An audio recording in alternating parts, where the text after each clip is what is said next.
Afternoon, everyone. Today we're going to tackle about the demonstrative pronouns. But before we go to the proper discussion, I want you to write down an important details or key points about our topic. So let's proceed. When we talk about demonstrative pronouns, it is about the words this, that, this, and those. It is called demonstrative pronouns because it is demonstrate or point out the people, places, and things. Demonstrative pronouns has two parts. We have singular and plural. For singular, we have this and that, and for plural, we have this and those.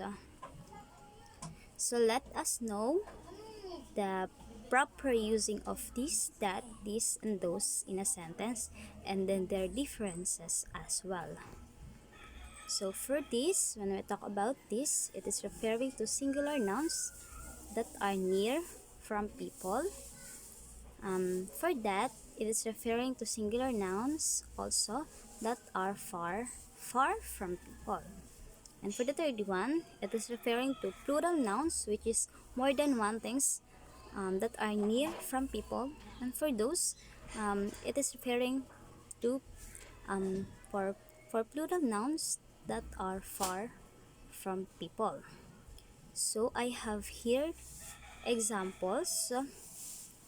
Let me show you. So as you can see in the first picture, in upper left, so the boy is trying to point out the four apples that are far from him, and which is called those.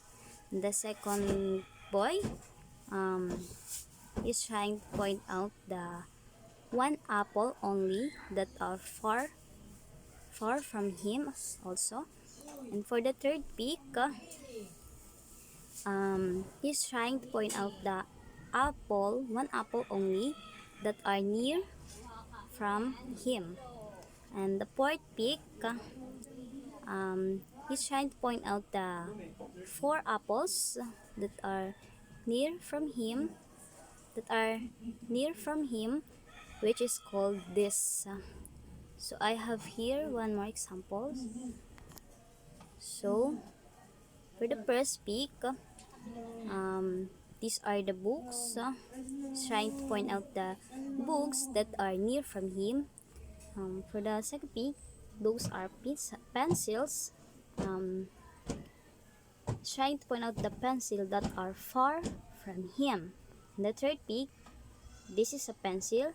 Trying to point out the pencil that near from him. And the fourth peak, which is last one,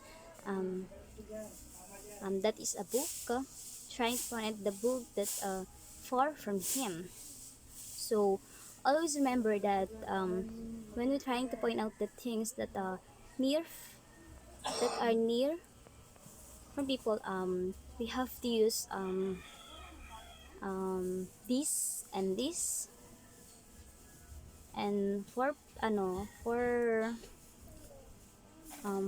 plural that far from people, we have to use that and those. So this ends of our lesson. So for our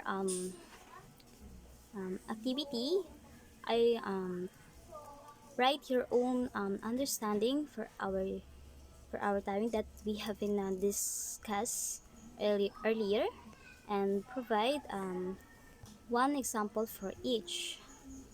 So thank you for listening. So for the last part of my presentation, I prefer to demonstrative pronouns. um, I want to I want them to know the proper using of this, that, this, and those, and their differences as well, and by providing explanation and example as well. So that's all.